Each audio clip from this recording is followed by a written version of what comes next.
vos séries télé là, nous pourrissent la vie. Non, sincèrement. At the level of preparations, all will unfold as planned. The members of the secretariat, the invigilators have been mobilized to ensure that tomorrow morning by 6:30, we shall be expecting the various students concerned. These candidates we met on campus are ready to confront the hurdle once again. I'm not afraid because I think that it is a great opportunity and I am ready. I'm sure that I can compose this examination. It's a problem for me because I learned the things that I don't know before. It's for me very important. The ministry is take the right decision. After checking on her timetable and sitting position at school, 17-year-old Otoke can now quietly carry out final preparations at home with the hope that after the resit, she makes it in flying colors at the 2020 session of the baccalaureate. Over 54,000 candidates will take part in the resit in all examination centers throughout the country after the announced cancellation of the papers by Secondary Education Minister Professor Nalova Lyonga due to proof of fraud. The students immediately went burning the candlelights. Eve Loic Esomba is one of the candidates whose last-minute preparation and portrait is now presented by Gerard Nanji Eyambe. This is Esomba Eve Loic.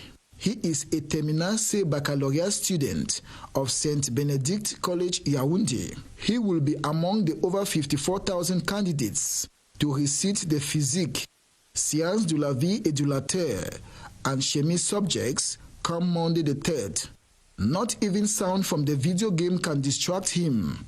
He is preparing as though it was a normal session. I'm concentrated. I'm going to take the exam again. I'm prepared since the beginning of the academic year. He is upbeat and poised to face the examination once again with the same zeal. It will be the same because it's again an exam. I'm preparing like any other students. I'm sure I'll make it in the exam. Encouraged by his mother and other family members, Eve Loic is looking forward to making it in flying colors.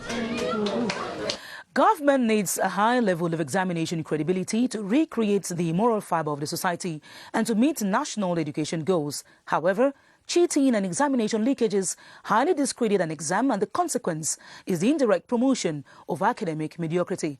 So how does government measure examination integrity? Beatrice Lawsamba has been finding out. The one thing to avoid for an education system that wants high level of credibility is exam leakages. The other is cheating. And this because the one or the other makes it hard to meet national education goals, which center around training young people who are prepared to meet the country's social and economic needs. By setting exams, a country wants to know how well its students are learning, their strengths and weaknesses, and in particular, students' knowledge and skills which will guide them to the right career and academic tracks. Cheating and leakages cast a shadow over these exams and consequently makes it hard to reach the national education goals. To avoid compromising an exam, experts suggest school principals are held accountable, examination material is secured, and that marking is centralized, without which there is no chance of achieving the goal. The preparation of the 2020-2021 school year in the Northwest region has begun, with education officials warning against the notorious absenteeism of teachers. This was during a meeting chaired by the divisional officer for Camer, Lawrence Chengunda, who reassured that the salaries of oblivious instructors will simply be suspended. Jolenta Rose Afangwe tells us more. The Kamer subdivision is divided into several villages, some boiling with activities of separatist fighters, which has rendered meaningful education challenging. But the divisional officer for the subdivision says it's now time for teachers to defeat their fears or see their salaries suspended, a scenario which can be avoided if the teachers contribute in the self-defense mechanism which has been put in place with the assistance of vigilante groups to fight against the separatist militia. All All the traditional authorities have mobilized and they are solidly behind the divisional officer, craving for an effective school resumption in that zone. Kamer subdivision is one among the 5 subdivisions of Ndonga Mangtung division where separatist fighters' school boycott agenda has stifled education. Still on this coming school year in the Southwest region, education authorities will be laying emphasis on addressing the security threats and the spread of the coronavirus in the school milieu. During a meeting coordinated by the regional delegate for secondary education, Dr. Hannah Etondemboa, an evaluation of the written phase of the final year examination was made. BrigadeAntiSardinard has the details from Boya. The regional coordination meeting of secondary education officials for the Southwest focused on 2 key issues: the written phase of the 2020 session of examinations and the roadmap for the 2020-2021 school year. Our region, we don't only have the socio-political crisis, we don't only have insecurity plaguing our school campuses, we also have COVID-19. In line with the 2020-2021 school year, Southwest regional delegate reiterated hierarchies, instructions. Principals should work with their collaborators. They should work with all our educational stakeholders, the quarter heads, the chiefs, the elites, because when we work together, we stay together. To successfully have COVID-19-free examinations, participants will echo the need to respect barrier measures by disinfecting the examination halls at least twice a week, equip schools' sick bay, and the respect of social distancing in a bid to encourage school clubs. The regional delegate handed over prizes to schools that excelled during the last academic year. To crown it all, the 6 divisional delegates of secondary education received 2 computers each, printers, and other gadgets of ICTs provided by the Minister of Secondary Education to ease their work come the 2020-2021 academic year. In higher education, the International Relations Institute of Cameroon, IRIC, has graduated 28 diplomatic interns and protocol trainees. The graduation ceremony was chaired by the Minister Delegate to the Minister of External Relations in charge of relations with the Islamic world, Adam Gagum. Charles Ebune was there, now reports for the 7:30 News. 28 they are for the 48th batch of diplomatic interns and protocol trainees from the International Relations Institute of Cameroon, graduating to the tune of the choir of the school. 1 week on, this was the first official outing for Daniel Ubendungo as the director of the International Relations Institute of Cameroon, a school from where he graduated some 27 years ago. I asked these students to be capable of facing the different challenges of globalization in their different countries. To the graduates who spent 1 year here, the Minister for Islamic Affairs, Adam Gagum, called on them to be exemplary ambassadors of their alma mater. They must be an example of regional integration and be capable to explain to their governments the importance of unity. The graduates are from a mix of African countries, including the host, Cameroon. Elsewhere, some 400 youth in Crtv in the South region have received and, of course, attestations from the African Institute of Computer Science. At the end of the training carried out in collaboration with the St. Joseph Diocese in Crtv, the graduates were urged to apply the knowledge acquired on information and communication technologies in job creation. Polycarp Ati tells us more. It was a historic day for the 448 youths in the Ocean Division who have received their diplomas in computer sciences from African Institute of Computer Sciences, known by its French language as IE Cameroun, in partnership with the St. Joseph Diocese Crtv. The resident representative of IE Cameroun, Ahmad Claude Abanda, cautioned the graduates to be role model in the domain of information and communication technology, a message applauded by His Lordship Damas Zinga Atangana, Bishop of the Crtv Diocese. It was equally an occasion to present the Crtv Information and Communication Technology Training Center. I would like to thank Mrs. Chantal Biya because his action is very important for women, youths and children. The 448 graduates, 4th edition of IE in partnership with the St. Joseph Diocese Crtv, with the presence of ICT Training Center, are now armed with their diplomas to face the challenges of information and communication technology world. A doctoral thesis on business law, the rules of jurisdictional conflict and conflict of laws, has been defended by Alain Martial Mbilongo in the University of Yaoundé-Toussoua. In the dissertation titled In Search of Efficiency in OHADA International Collective Procedures, the candidate proposed solutions for the survival of debtors within an economic community. Gerard Nanje-Yambe has the details.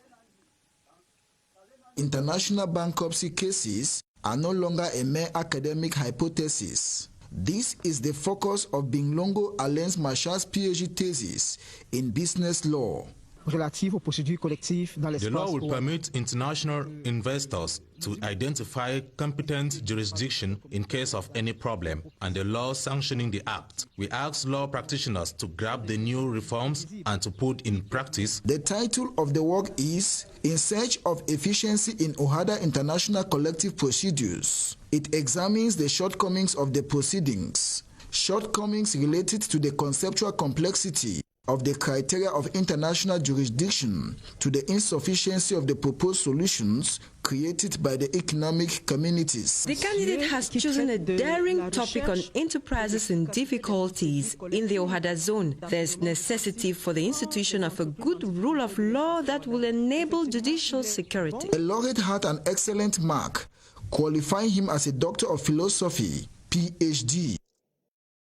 As announced in one of our top stories, 2 years into the effective functioning of the Crtv Port Authority, the management of the structure is being hailed for the successes recorded.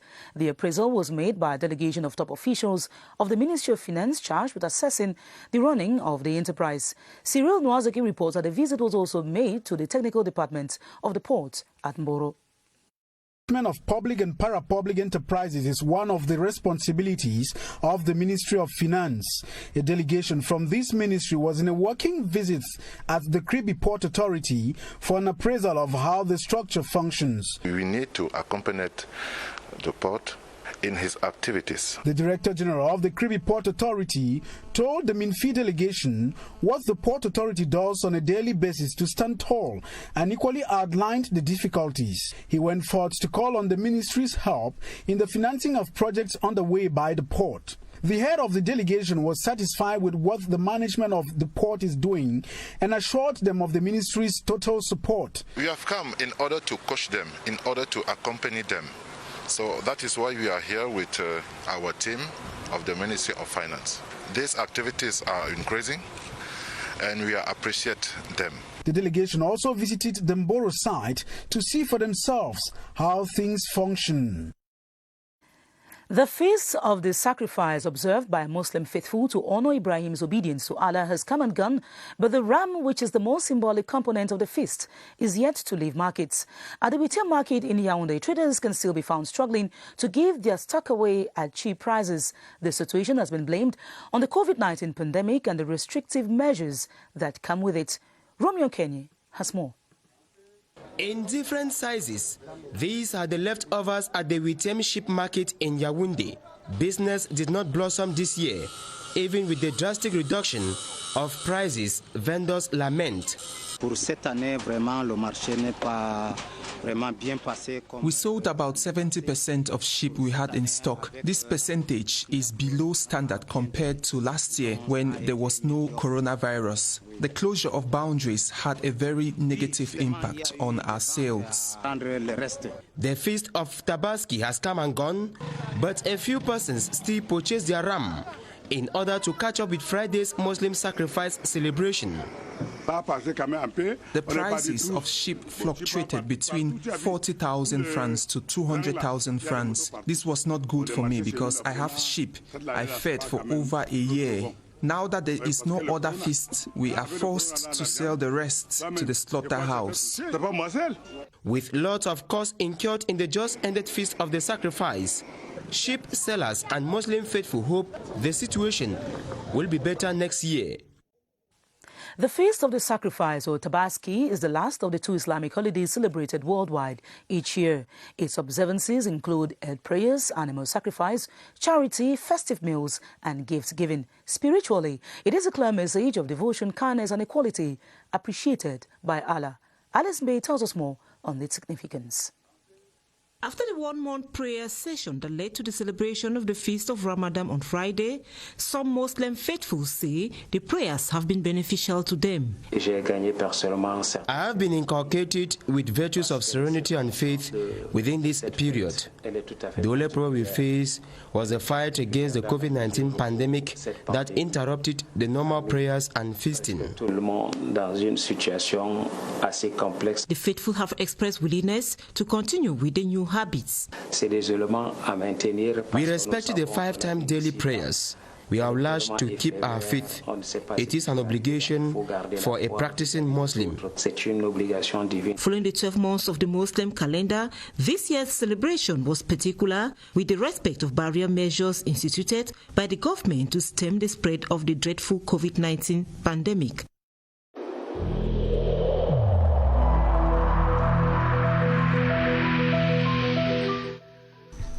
The wearing of face masks in public places will be mandatory until further notice.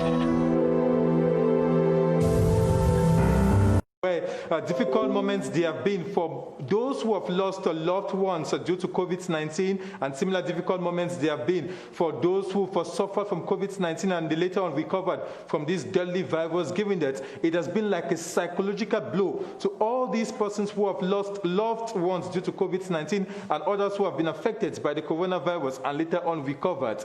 And that is why the Ministry of Public Health, via this Public Health Emergency Operations Center where we find ourselves this evening, they are looking forward to making available a new toll-free number. This toll-free number that will be made available in the days ahead is going to make available solutions and answers to many preoccupations and worries by those who have suffered from the deadly effects of COVID-19, given that psychologically speaking, they have to get back on track psychologically, and they will make available some psychiatrists or equally psychologists who will be talking to these victims of COVID-19, either using this toll-free number or those who will be posted in the different government hospitals in the 10 different regions of the country. And that's why they're equally encouraging these victims of COVID-19 while waiting for this toll-free number to be made available to visit the different government hospitals, and they'll get the needed answers from these different specialists. We are talking about psychologists and psychiatrists equally, and they use the opportunity to remind Cameroonians that they must continue respecting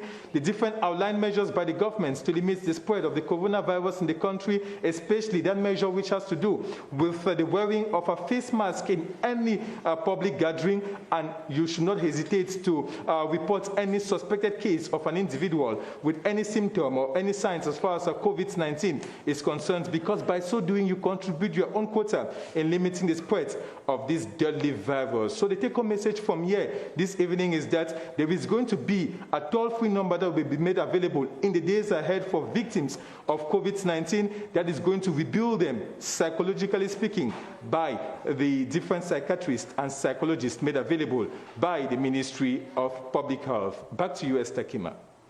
Baldwin Summer for updating us on the need to accompany families affected by the coronavirus psychologically, and we all are waiting for that toll-free number to be made available. In other news, custodians of the Sawa tradition in the Littoral region have been schooled on their role in accelerating the decentralization process. At the seminar organized by the Association of Traditional Rulers from Sawa villages of Wuri, they were encouraged to design people development-oriented projects that can change their communities. Rosalind Fosa has the details. Last February's legislative and municipal elections, coupled with the implementation of the decentralization process in Cameroon, has raised more curiosity amongst our traditional rulers from the Vuri division. They, who are most of the time solicited just to attend joyful or sorrowful events, say the time has come for their role in the decentralization process to be fully executed. And this cannot be done if they do not master the laws surrounding the system. This Douala come together, organized by the Association of Sawa Traditional Rulers in the Vuri was thus to enable them know their power and limits while carrying out their duties. Since the past year, we are not working very closely. We expect the mayor and the chief to come together to see what they can do. For that, we have to go through the law to see if the law is organizing this relation as both parties are expecting. The seminar, which seeks for better collaboration between the traditional rulers and local authorities, was an occasion for the city mayor, BrigadeAntiSardinard, to reaffirm his will to work in collaboration with the traditional rulers. It is in this light that the council head solicited the ideas of the chiefs in matters of security, hygiene and sanitation, as well as flooding, which to characterize the city of Douala. The National Gendarmerie Road Safety Task Force has been able to reduce road accidents to 40%, and about 30% of deaths have been averted. This is thanks to the Monitor, Control and Punish Third Generation Road Safety Campaign, which the team took this weekend to the National Road Number 2 between Yaoundé and Bamayo. Kilian Dandifon has the details. Profession, social standing and influence peddling does not work with the National Gendarmerie Road Safety Task Force. That is how this priest and soldier, like all others, were reprimanded for disrespecting the highway code Saturday on the Yaoundé-Balmayo-Ibolova National Road Number 2. Today we have registered common offences such as disrespect of speed limits, non-use of safety belts, and we punish them because these offences are responsible for most accidents on the highways. It is not only about the disrespect of the highway code, it is also about the systematic search of vehicles for dangerous objects and the respect of government's anti-COVID-19 measures. Reinforcing the law is an obsession of the National Gendarmerie. The member of the National Assembly for the Cameroon National Salvation Front for the Amari Center, Honorable Salmana Amadou Ali, is working towards the provision of potable water in Marua. The people's representative, who is on his first mandate, has offered borehole machines to the inhabitants who face serious water crisis on a daily basis. Henry Tato Ekambi has more from the far north. Honorable Salmana Amadou Ali makes his triumphal entry into Marua amidst a gigantic crowd. This parliamentarian for the Diamare Center paraded the streets of Marua, showing his fans the trucks he came with, which are carrying machines which will be used to construct boreholes, and then they will get their much-needed potable water. Salmana, who is now a household name in Marua, holds the water project is a promise made and a promise kept. The newly elected Vice President of the Finance and Budget Commission of Parliament adds that the promises he made before the February elections will be fulfilled, and this water project is just the starting point. 35-year-old Salmana Amadou Ali emerged victorious in the February 9 elections under Chiruma's FSNC after winning the hearts of the people through his life-saving gestures. On today's obituary, a requiem mass has been celebrated in memory of the late government functionary Mvogo Amedi, who died last June. The former delegate for transport in the Central region was described as assiduous and devoted by the Bishop of Obala, His Lordship Sosten Leopold Bayemi, and His Lordship Dieudonné Espoir Atangana. Beatrice Ngum tells us more. A dirge, typical of the Eton people of the central region of Cameroon, played here because a represented son of Lebot Leke Division, Mvogo Amede, has traveled to the land of the ancestors. The government functionary began his career as an aide to the Director General of the country's port authority and retired from the civil service as delegate of transport of the then Center province. He succumbed to an illness on Friday, June 26, 2020. I am very bitter because I worked with him during a long time. When he left us I cannot be happy. The Requiem Mass in honor of the departed man was co-celebrated by the Bishop of Opala, His Grace Sosten Leopold Bayemi, and Bishop Dieudonné Espoir Atangana of Nkongsamba, both of whom called on the family of the deceased to trust in God at all times. The funeral of Mvogo Amede, who died at the age of 65, was attended by some government officials. Similarly, judicial honors have been paid to the late president of the Court of Appeal of Marua, Justice George Ngang Foncham. The superscale magistrate who died in May was paid homage by his colleagues at the Court of Appeal of Bamenda before his burial in his native Balinyonga. Karin Tosam reports on the funeral. They bid farewell to a man whom they say prided himself with endeavoring to uphold the ethics of his noble profession. He crisscrossed the country, and in each stop, he was regarded as a square peg in a square hole. I worked with Justice Gang in the Ministry of Justice. We again met in Bamenda and worked together with him as president of the High Court. He was a wonderful magistrate. The 62-year-old who died on May 7 has left wounds in the hearts of many, but they hope to carry on with his legacy. Daddy has been part of my life for like 16 and a half years. He's been my mom and my dad since I lost my mom and my brother since 2003. So he was just such an amazing parent. We knew him as a man who was a joker and a serious man at the same time. After his degree in law from the University of Yaoundé, Justice Ngang George Foncham enrolled in the School of Administration and Magistracy, ENAM, in 1986. He then served in various capacities in the Northwest and Southwest regions before his appointment in 2017 as Chief Justice of the Court of Appeal in Marua, where he served until his demise. And that ends this edition of the 7:30 News, in which you heard that barely hours to the rescheduled baccalaureate examinations cancelled due to fraud. Candidates are ready for the exams that begin tomorrow. More news comes up at 8:30 p.m. with Atta Badinoma. Next weekend, you'll be in the company of Gladys Tata. I'll be back some other time, God willing. Thanks for watching and stay protected from the coronavirus. Good night.